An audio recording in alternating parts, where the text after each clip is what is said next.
대림절 넷째 주일 예배를 하나님께 드리시겠습니다.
참 좋으신 하나님, 오늘도 주님께 나오는 것이 우리의 참 기쁨임을 주님께 고백합니다.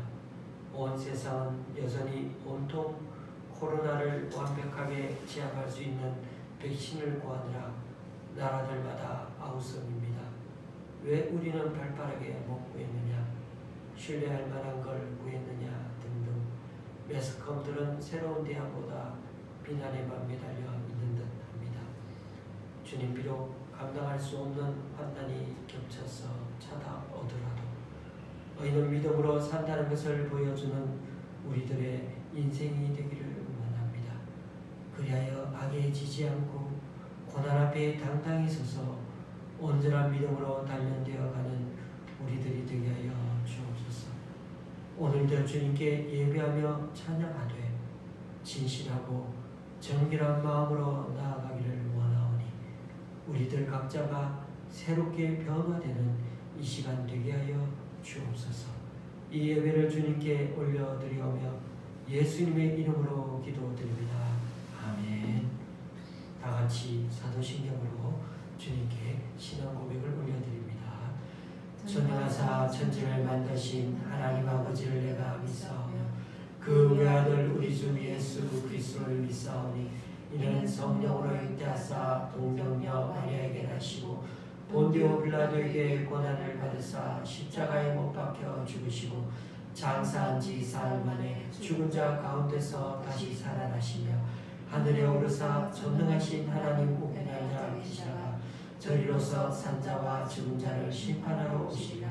성령을 믿사오며 거룩한 공예와 성도가 서로 교통하는 것과 죄를 사하여 주시는 것과 몸이 다시 사는 것과 영원히 사는 것을 믿사옵나이다. 아멘.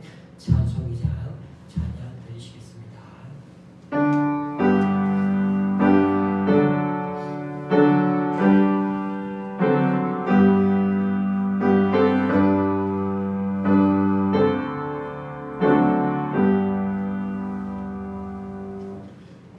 영광을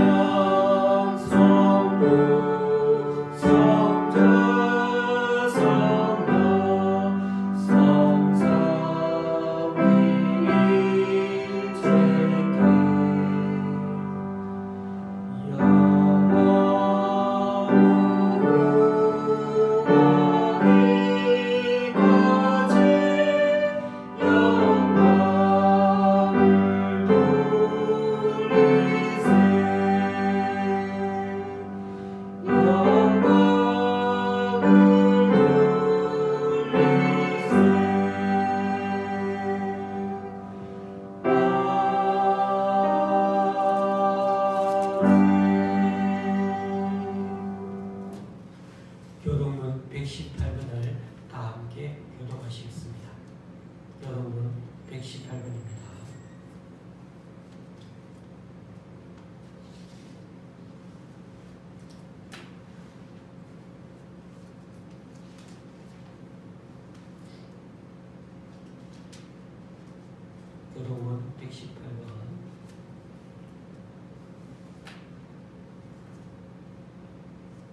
한 목소리로 처음부터 끝까지 읽도록 하겠습니다. 나는 시온의 의가 빛같이 예루살렘의 구원이 횃불같이 나타나도록 시온을 위하여 잠잠하지 아니하며 예루살렘을 위하여 쉬지 아니할 것인즉 이방 나라들이 내 공의를 무루하니 다 내 영광을 볼 것이요 너는 여호와의 입으로 정하실 새 이름으로 일컬음이 될 것이며 너는 또 여호와의 손의 아름다운 관 내 하나님의 손의 왕관이 될 것이라. 원하건대 주는 하늘을 가르고 강림하시고 주 앞에서 산들이 진동하기를 불이 섭을 사르며 물이 물을 끓임 같게 하사 주의 원수들이 주의 이름을 알게 하시며 이방 나라들로 주 앞에서 떨게 하옵소서.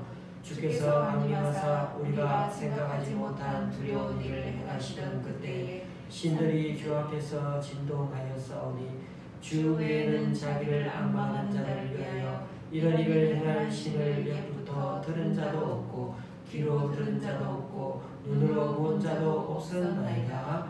아멘. 찬송가 122장입니다.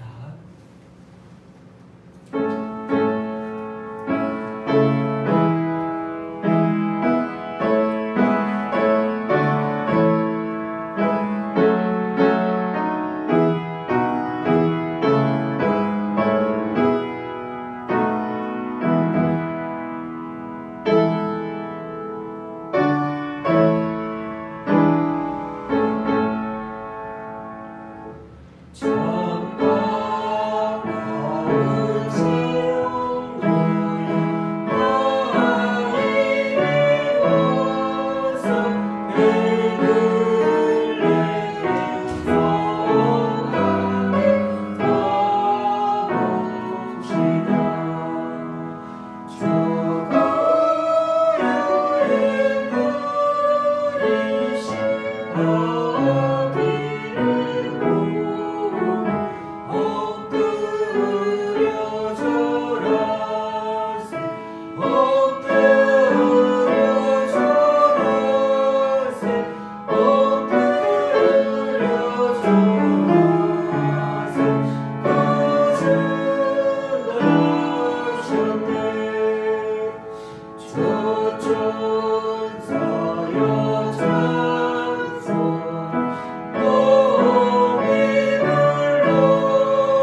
주님의 말씀을 듣게 하십니다. 이 말씀을 저희들이 마음의 신비에 새겨 잘 듣게 하여 주시고, 또한 전하는 자 또한 말씀을 또박또박 잘 알아들을 수 있도록 정확하게 전할 수 있도록 인도하여 주옵소서. 오늘도 하나님의 말씀이 능력의 말씀이 되고 순종의 말씀이 되고 생명의 말씀이 되어서 이 한 주간도 이 말씀으로 우리의 삶이 변화되고, 또한 우리의 인격이 변화되고, 또한 우리의 인생이 변화되는 놀라운 그런 전환점이 되게 도와주시옵소서. 예수님의 이름으로 기도드리옵나이다. 아멘.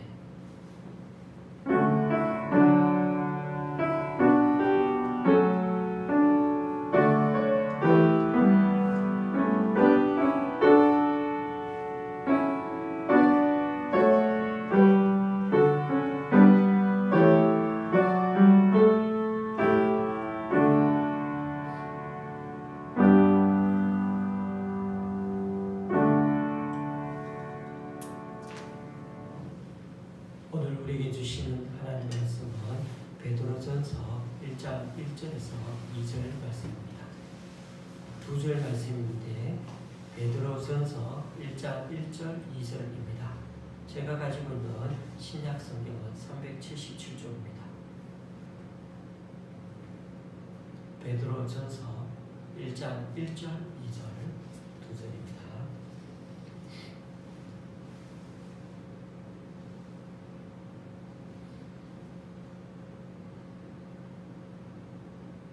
제가 대신 읽도록 하겠습니다. 예수 그리스도의 사도 베드로는 본도, 갈라디아, 가파도기아, 아시아와 비두니아에 흩어진 나그네, 곧 하나님 아버지의 미리 아심을 따라 성령이 거룩하게 하심으로 순종함과 예수 그리스도의 피 뿌림을 얻기 위하여 택하심을 받은 자들에게 편지하노니 은혜와 평강이 너희에게 더욱 많을지어다. 아멘.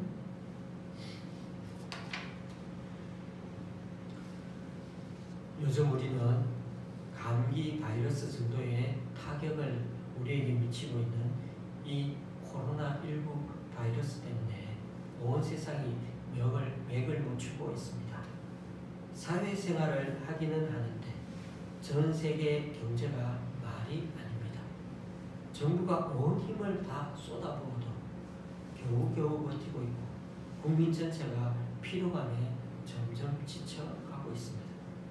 아시다시피 코로나19 바이러스가 무서운 것은 치사율이 아니라 감염률이 문제입니다.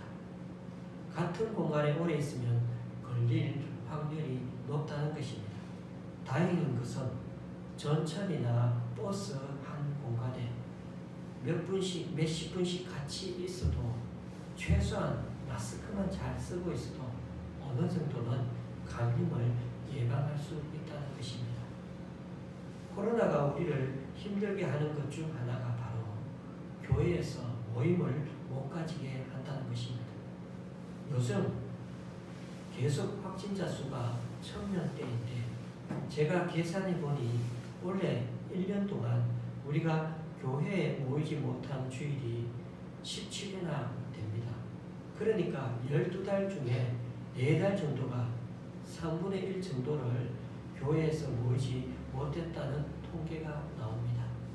내년에도 백신을 빨리 구하지 못하면 내년도 초반에는 올해와 같이 교회 모임에 많은 제약을 받게 될 것 같습니다. 이번 기회에 다시금 교회에 대한 개념을 정립하면서 21세기를 맞아 아주 다변화되는 여러 요인들 속에서 우리는 어떻게 신앙의 본질을 부여잡고 살아야 할지를 한 번 더 점검해보는 그런 시점이 되었으면 좋겠습니다. 교회 공동체가 처음 성경에 언급되기 시작한 것은 출애굽에서입니다. 사도행전 7장 38절에 보면 이런 말씀이 있습니다. 사도행전 7장 38절 시내산에서 말하던 그 천사와 우리 조상들과 함께 광야 교회에 있었고 또 살아있는 말씀을 받아 우리에게 주던 자가 이 사람이다. 순교자 스데반이 유대인들 앞에서 복음을 전할 때 나온 말이죠. 지도자 모세가 이스라엘 백성들을 이끌고 애국을 탈출해서 광야로 나오게 되었다는 겁니다. 그때 이스라엘 백성들이 광야에 모여 있는 그 모습을 스데반 집사님이 어떻게 표현했냐고 하면 광야 교회에 있었다고 그렇게 표현했습니다. 성경에서 이때 처음으로 교회라는 말을 사용하게 되었습니다. 헬라어로는 교회를 에클레시아라고 그렇게 부릅니다. 에클레시아라는 말은 두 단어가 합성된 말인데 에크라는 말이 영어의 아웃이라는 말에 해당되니까 어디에서부터 불러내다 라는 그런 의미가 있습니다. 그러니까 불러낸 물이라는 뜻이 에클레시아이고 교회라는 말입니다. 이스라엘 백성을 애굽에서 불러낸 것처럼 하나님은 우리들을 세상에서 불러내어서 그렇게 당신의 백성으로 삼으신 겁니다. 그런 점에서 교회는 일종의 출애굽 공동체입니다. 압제의 땅을 떠나 자유의 땅으로 자유의 땅을 향하는 그 과정이 바로 곧 교회의 형성 과정입니다. 죄악의 세상에서 벗어나서 하나님의 백성으로 하나님을 바르게 섬기는 곳으로 나아가는 자들이 바로 교회입니다. 그러니 교회는 천국을 향해 가는 자들이 함께 뭉쳐있는 공동체를 가리키는 말입니다. 건물이 아니라 사람 공동체를 가리키는 게 원래 본질적인 의미입니다.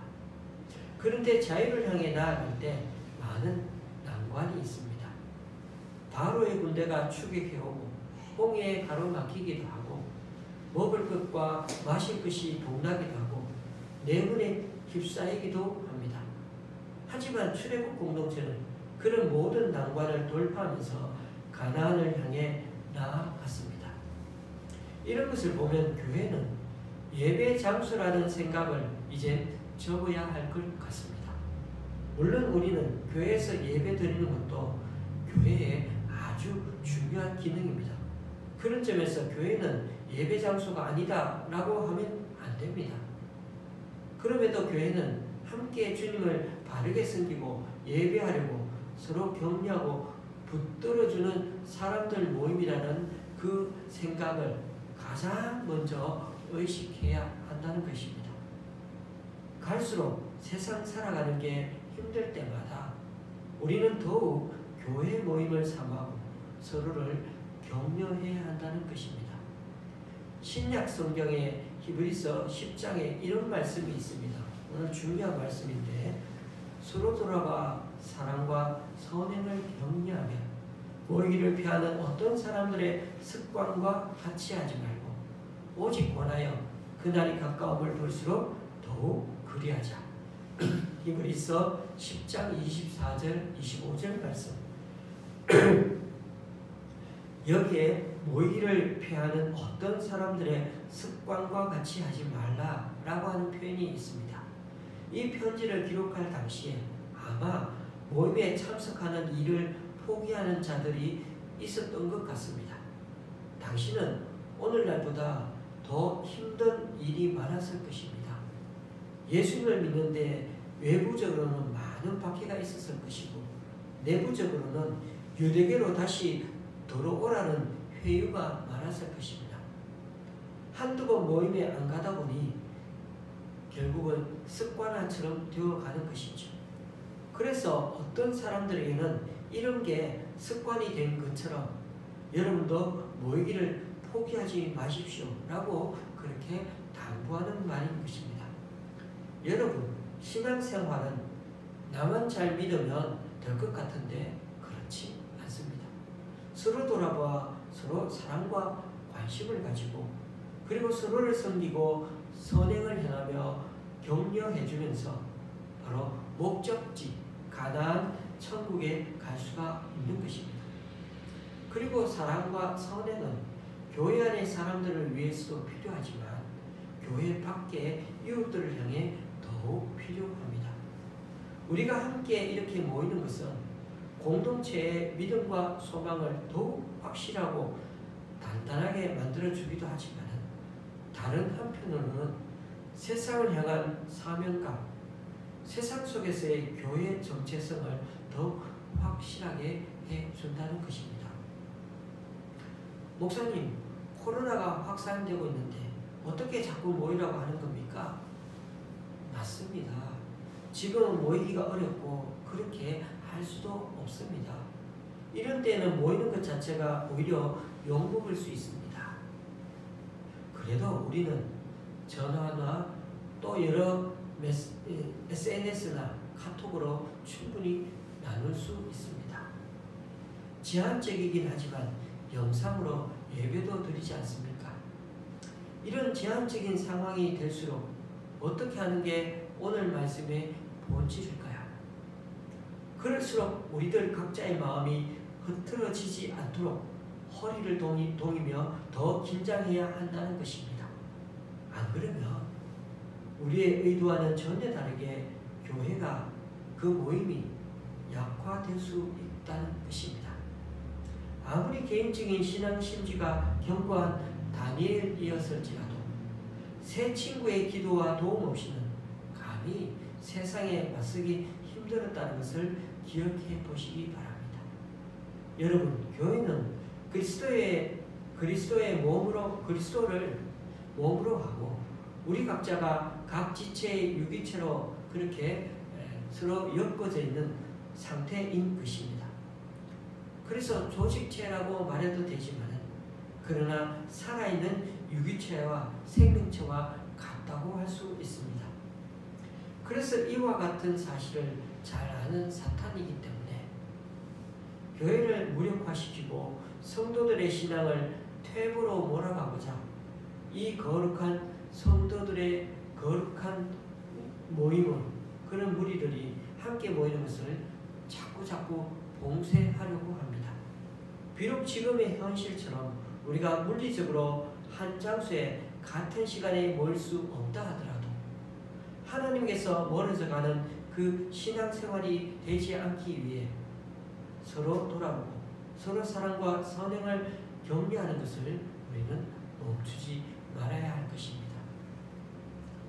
베드로전서는 이런 나그네 인생으로 살아가는 우리들 신앙인들에 대해 많은 통찰력을 주는 서신이라고 생각됩니다. 오늘 본문은 베드로전서의 인사말입니다. 오늘 이 인사말 속에 교회의 본질이 무엇인지, 교회의 존립 근거가 무엇인지가 잘 서술되어 있습니다. 베드로전서는 일종의 회랑 서신입니다. 편지를 보낸 사람은 베드로이고 받는 수신인은 본도, 갈라디아, 갑바도기아, 아시아, 비두니아에 흩어져 사는 신자들이었습니다. 이런 지역들은 모두 오늘날 터키라는 나라에 속한 지역들입니다.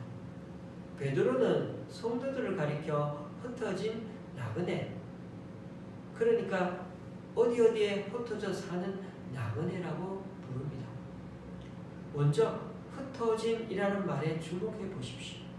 흩어진, 즉 흩어져 사는 이라는 말은 디아스포라라고 하는 그 말을 번역한 말입니다.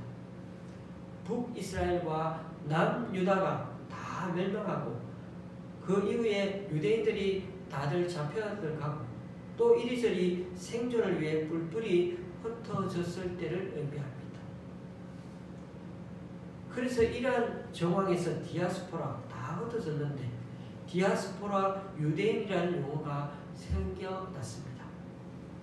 이게 구약적 정황이라면 신약시대도 마찬가지입니다. 예수님께서 오신 이후에도 예루살렘에 큰 핍박이 일어나자 그리스도인들이 유대와 사마리아 모든 땅으로 흩어져 버렸고 그 흩어진 자들이 베니게와 구브로와 안디옥까지 이르러서 흩어진 유대인들과 이방인에게 복음을 전하는 그런 계기가 된 것입니다. 핍박을 통해 흩어졌는데 그게 곧 복음이 점점 유대인 지역만 아니라 이방 땅에도 전해지게 되어서 결국에는 하나님 뜻이 이루어지게 되는 그런 계기가 되었다는 것입니다. 그래서 이 용어는 구약적 의미에서의 디아스포라 유대인을 뛰어넘어서 어느 한 곳에 모여 있지 못하고 여러 지역에 각각 거주하고 있는 유대 출신 및 이방 출신의 그리스도인들을 지칭하는 말로 이제는 그 의미가 하나님 관점으로 바뀌어지고 확대되어졌습니다. 그러니까 그냥 흩어진 유대인이 아니라 온 세상 여기저기 흩어져서 그리스도인이라는 정체성을 지니고 사는 사람들을 가리켜 흩어진 디아스포라라는 말을 하는 것입니다. 그럼 돌아갈 고향은 가나안 땅이 아니고 결국은 하나님의 품, 천국이 우리의 돌아갈 본향이 되는 것입니다. 나그네라는 헬라어는 파레피데모이스라는 말을 번역한 말입니다. 파레피데모이스의 문자적 의미는 낯선 자입니다. 좀 더 달리 말하면 외국인, 이주민이라고 할 수 있습니다. 순수 한글인 나그네라고 번역해 놓으니까 낯선 자, 이주민만큼 어때요?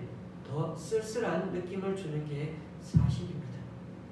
여러분, 아브라함이 조카 롯 일행과 더불어 오직 믿음으로 가나안 땅에 첫 발을 내디뎌서 세겜 땅 모래 상수리 나무 아래에 이삿짐을 풀고서 그렇게 가나안 땅에 처음으로 살기 시작했습니다. 그때 창세기 12장에 보면 그 당시 주변 거주민들이 아브라함을 주시하기 시작했습니다. 그곳에서는 낯선 자이면서 이주민이었던 아브라함은 가나안 땅 첫 해에 그렇게 원주민들의 아주 따가운 시선을 느끼면서 얼마나 힘들게 거기서 살아갔겠습니까? 여러분과 저도 다 나그네 인생들입니다. 여기 나그네라는 말이 복수형입니다. 우리가 여기서 오래 사는 것 같아도 조금의 세월의 차이는 있어도 누구는 70살 살고 누구는 80살 살고 90살 살아도 다들 공평하게 한평생 살다가 그렇게 가는 나그네들인 것입니다.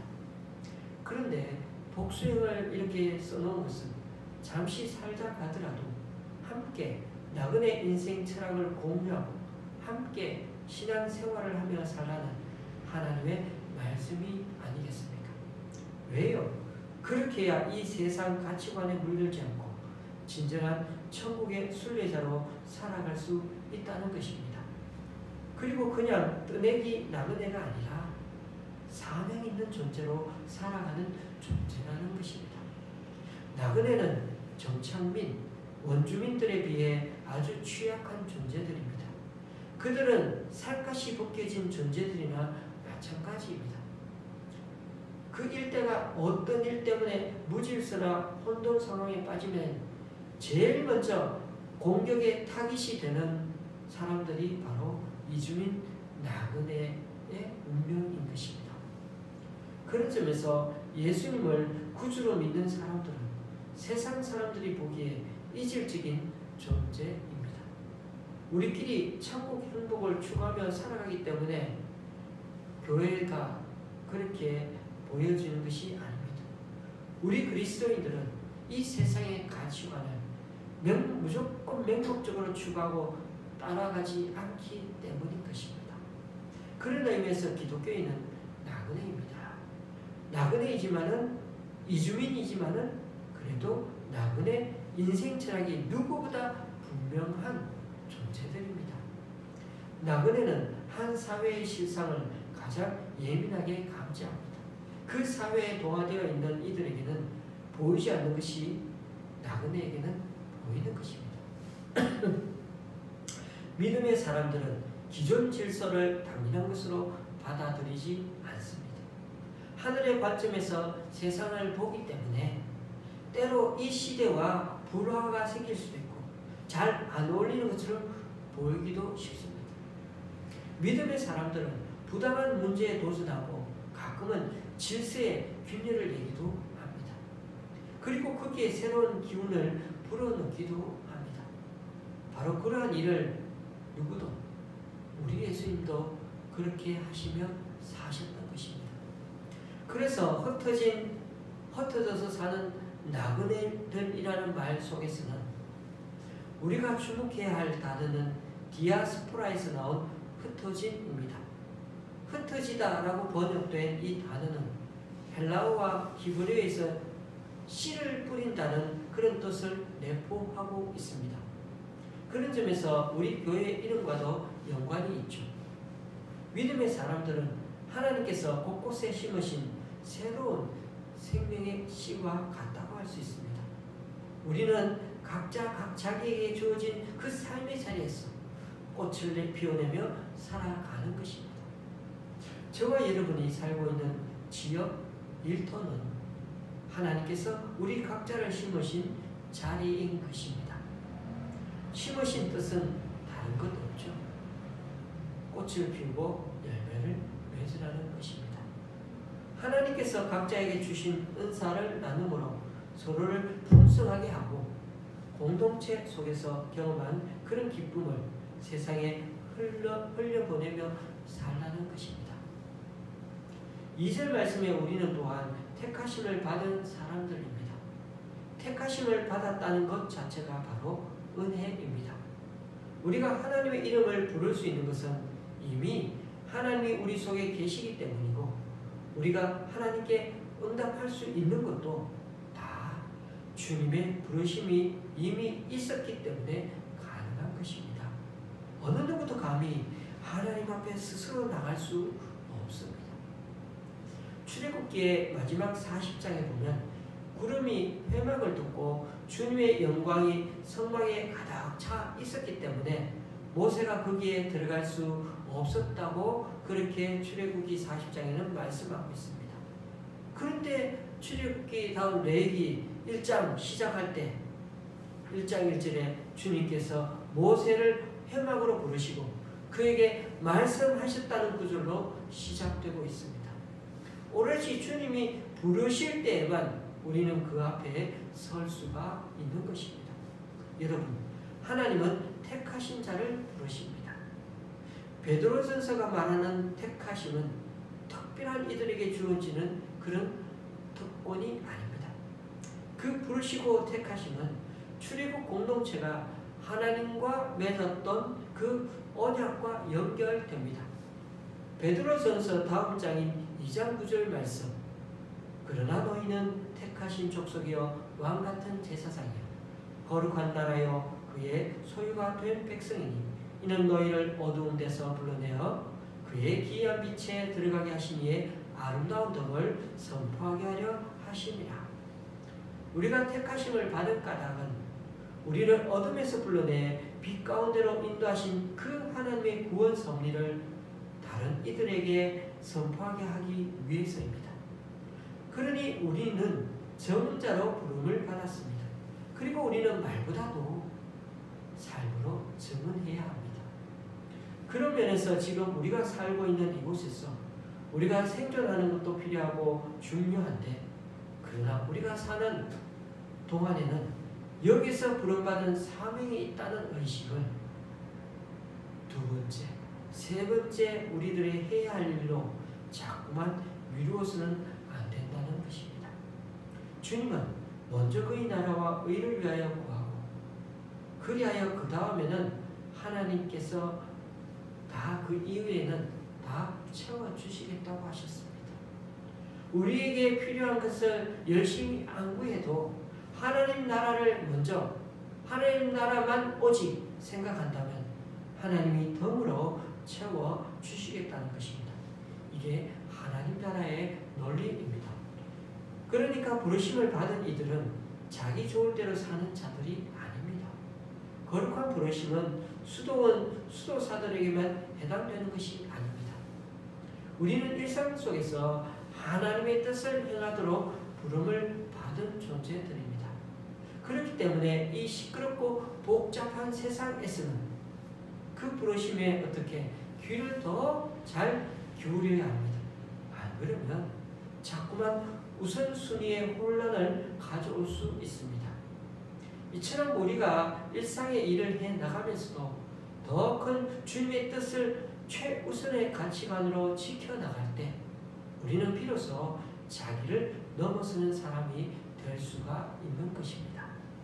디트리 본 회프 목사님은 기독교인을 가리켜서 타사를 위한 존재라고 몇 번씩 말씀드렸습니다. 그리고 어느 목사님은 타락한 인간을 가리켜서 자기 속으로 구부러진 인간이라고 말합니다.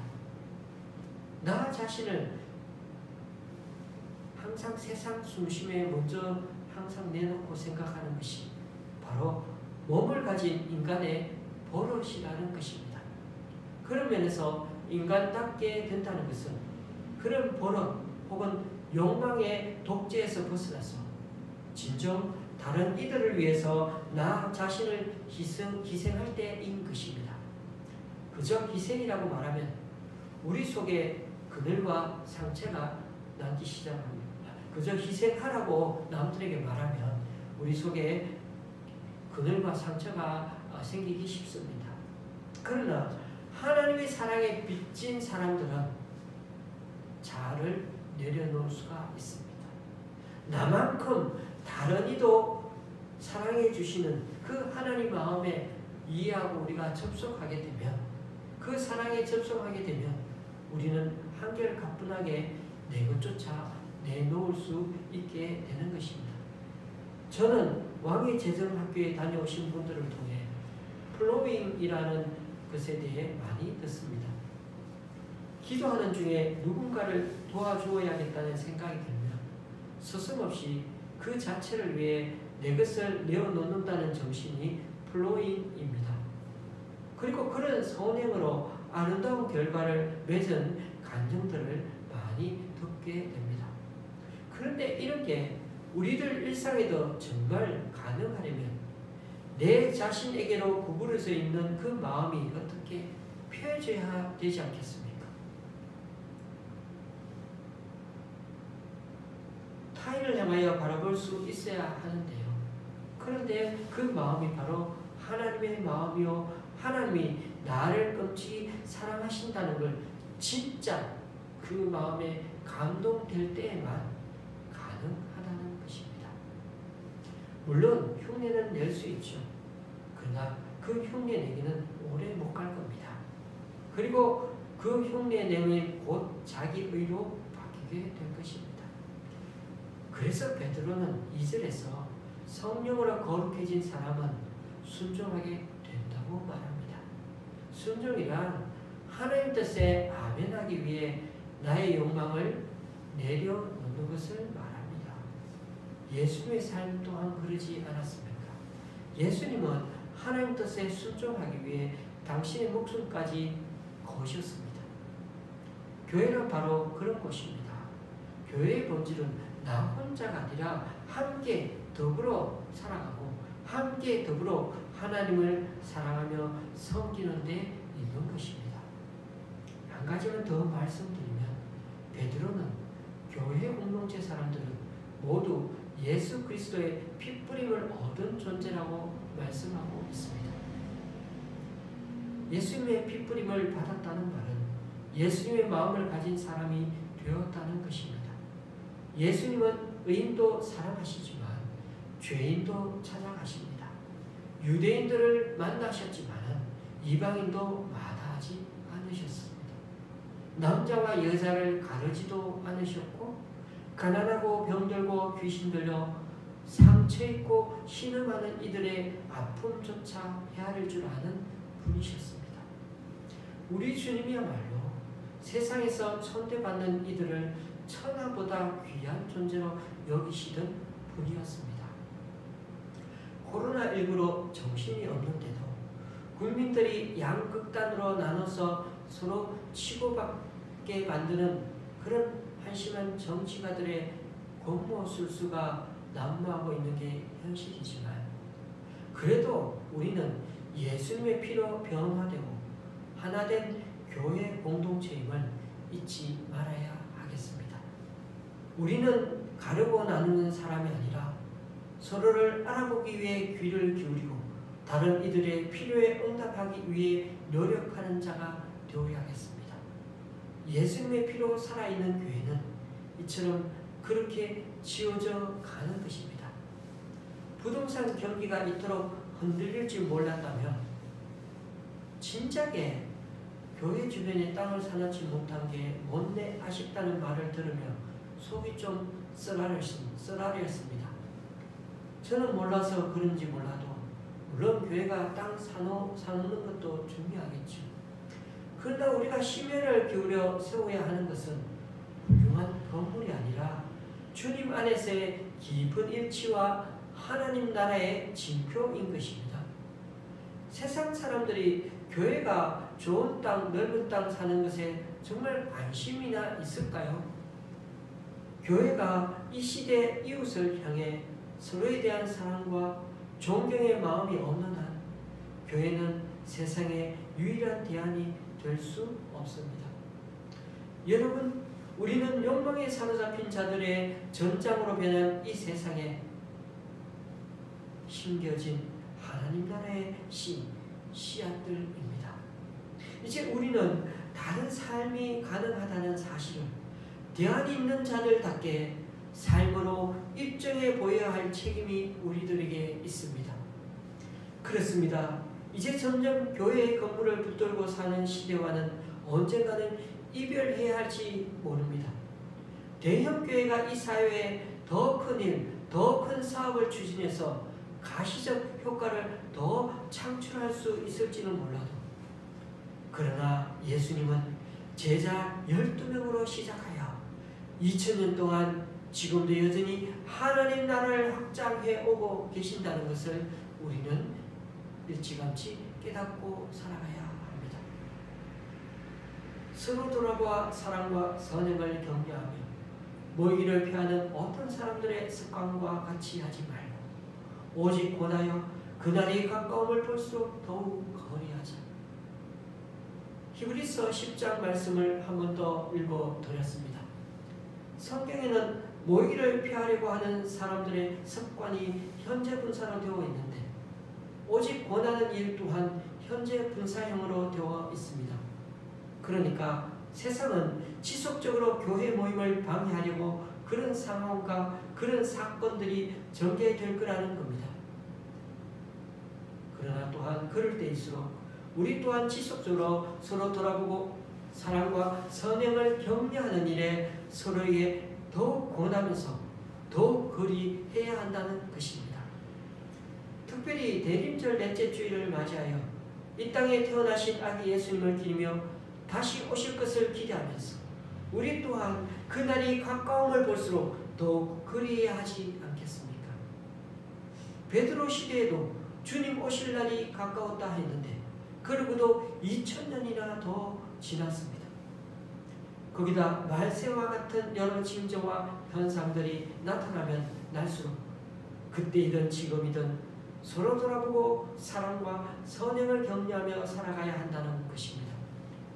그런데 우리는 어떠합니까?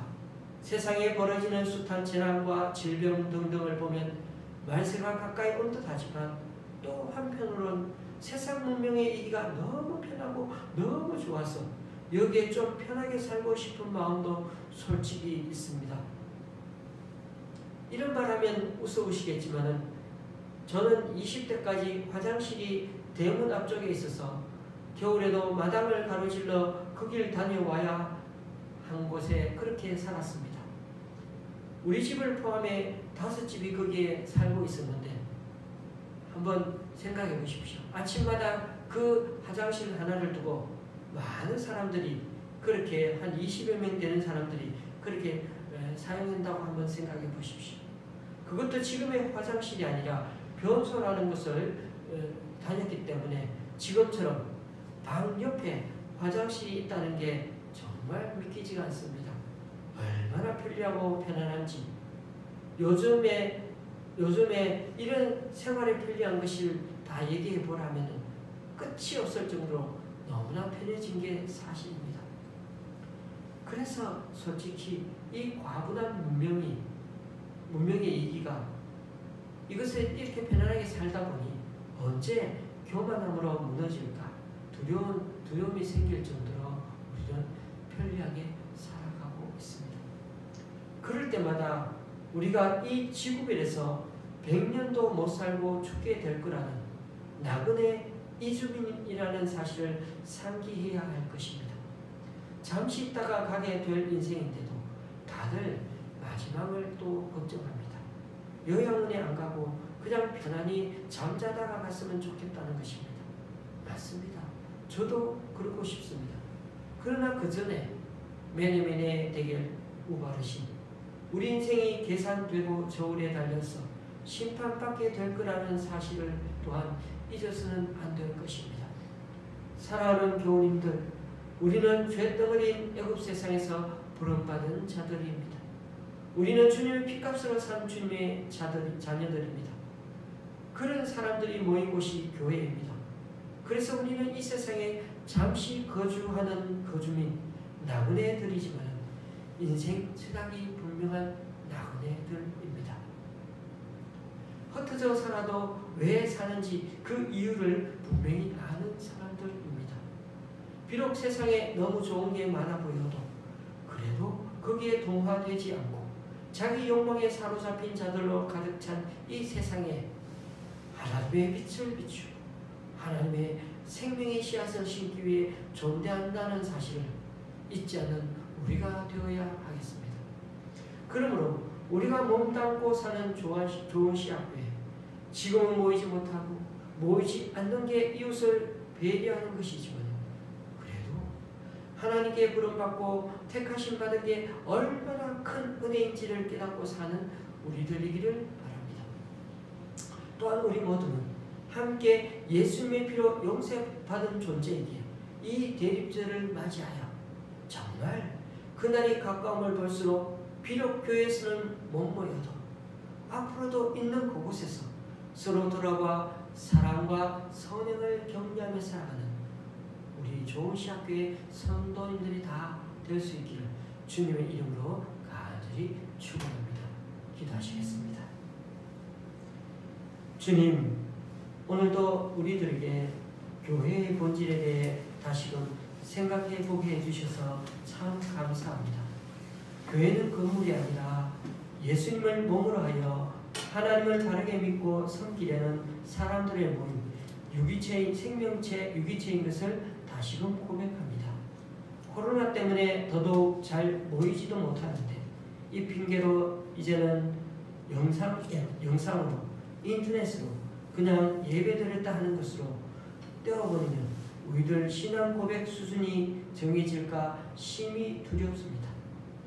어떤 사람들에게는 이런 게 습관이 된 것처럼 여러분도 모이기를 포기하지 마시라는 오늘 주님의 당부의 말씀처럼 우리 또한 이럴 때일수록 더욱 권하여 서로 돌아보고 사랑과 선행을 격려하는 살아있는 믿음의 신앙 공동체로 더욱 성숙해지는 우리들이 되도록 주님 도와주시옵소서.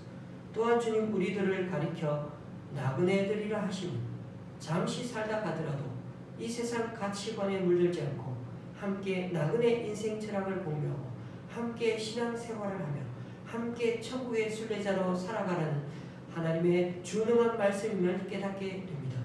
비록 우리 모두가 자신을 세상의 중심에 넣는 것이 버릇인 자들일지라도 이제는 주님의 사랑과 은혜를 덧입어 택하신 자답게 주님의 보혈로 거듭난 자답게 타자를 위한 존재로 살아내는 우리들 되기를 소망합니다.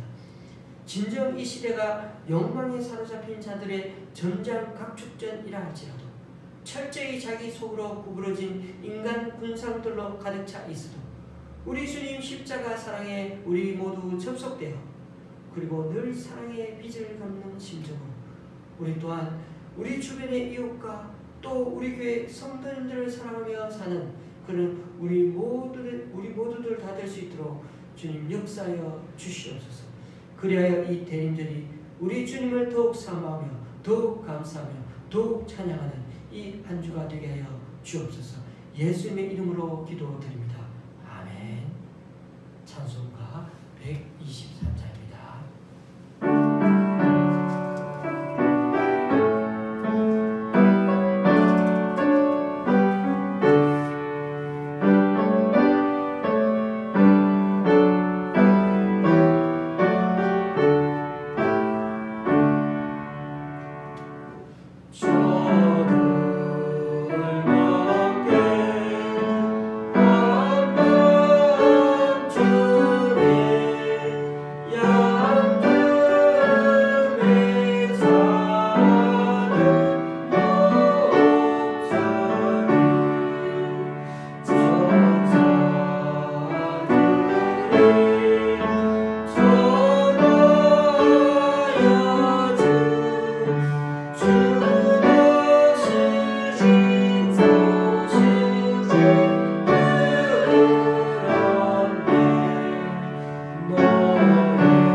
기도하시겠습니다. 주님, 오늘도 우리 교회 성도님네 가정에서 11조와 감사헌금, 구제헌금, 그리고 주일헌금 올려드립니다. 또한 청도에서 분당의 권사님이, 강동구교회에서 집사님이, 목동의 집사님 가정에서 그리고 무명으로 11조와 헌금, 귀한 헌금 주님께 올려드립니다. 이분들의 헌신과 스님 귀하게 받아주셔서 이분들을 통해 하나님 나라가 더 확장되게 하여 주옵소서. 또한 오늘 이 시간 우리 각자 여러 모양으로 드리는 헌금들 기뻐 받아 주시고 쓰이는 곳마다 귀한 결실을 맺을 수 있도록 하나님의 크신 은총으로 덧입혀 주시옵소서. 오늘 말씀처럼 우리가 이 땅에 사는 그냥 흩어져 사는 뜨내기 이주민 나그네가 아니라 불러주시고 택함받은 사명대로 사는 천국 순례자여 인생 철학이 분명한 나그네임을 주님께 고백합니다. 그러므로 죄악하는 이 세상 여전히 타협하지 아니하고 하나님의 백성답게 바르게 섬기며 살아가는 교회 공동체 일원이 다 되게 하여 주옵소서. 여전히 우리 가운데 힘들고 어려운 지체들이 있습니다. 주님 은혜 내려 주시고 병들고 연약한 지체들도 계십니다. 주님의 얼음의 어루만지심으로 평안과 치유의 은혜를 베풀어 주시옵소서. 오늘도 이 말씀들과 또 주님의 주는 말씀을 잘 받들어서 이 한 주간도 늘 주님께 순종하며 살아가는 우리들 각자가 되게 하여 주시옵소서. 예수님의 이름으로 봉헌 기도 드립니다. 아멘. 교회 소식을 알려드립니다. 1000명. 예. 요즘 이 숫자만 말해도 이게 확진자 수인 것을 누구나 다 압니다. 지지난주만 해도 500명대였는데 예전보다 너무나 많이 심각해졌습니다. 세계의 여러 정상들도 코로나19에 걸리는 걸 보면 아무리 조심해도 잠시 방심하면 어쩔 수가 없나 봅니다.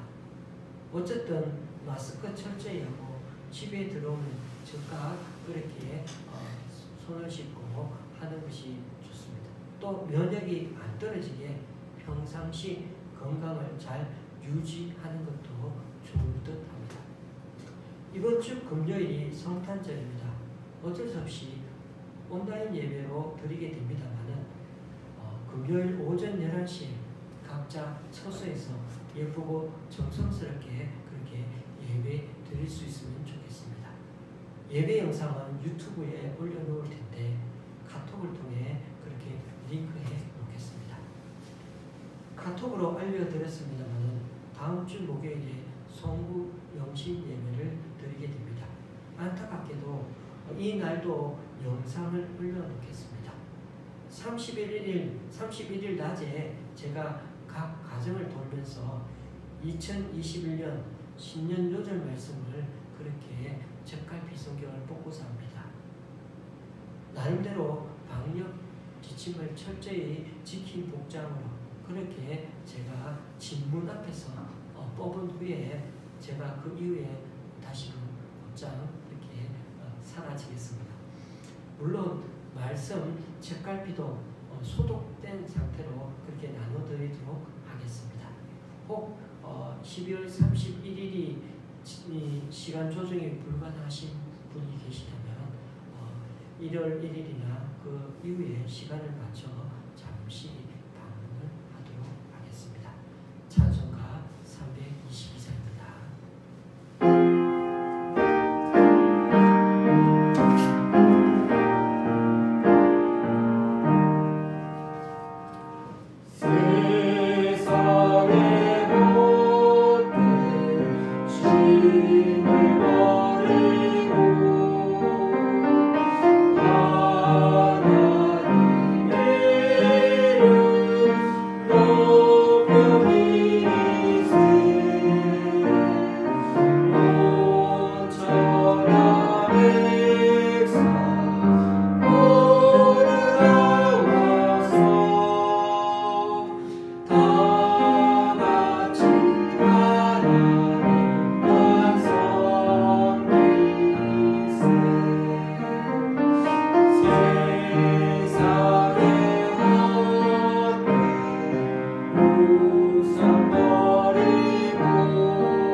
우리 주 예수 그리스도의 은혜와 하나님 아버지의 크신 사랑과 성령님의 교통 교제케 하심이 코로나로 인해 어디에서나 듣던 성탄 캐럴과 찬송 소리는 잘 못 듣지만 교회에서 성탄절 축하도 잘 못하지만 그래도 대림절을 맞아 여전히 우리 주님 우리 위에 또 우리와 함께 계심을 믿기에 우리가 지금 있는 그곳 주님께서 보내주신 곳에서 생명의 씨 하나님의 씨 심기도록 애쓰는 우리 되게 하시며 또한 모이기 어렵고 힘들수록 더욱 권하여 서로 돌아봐 사랑과 선행을 격려하며 살아가기를 소망하는 좋은 시학교의 성도님들과 또 온라인 예배로 함께하는 분들 위해 이제부터 영원히 함께 하시기를 간절히 축원하옵나이다.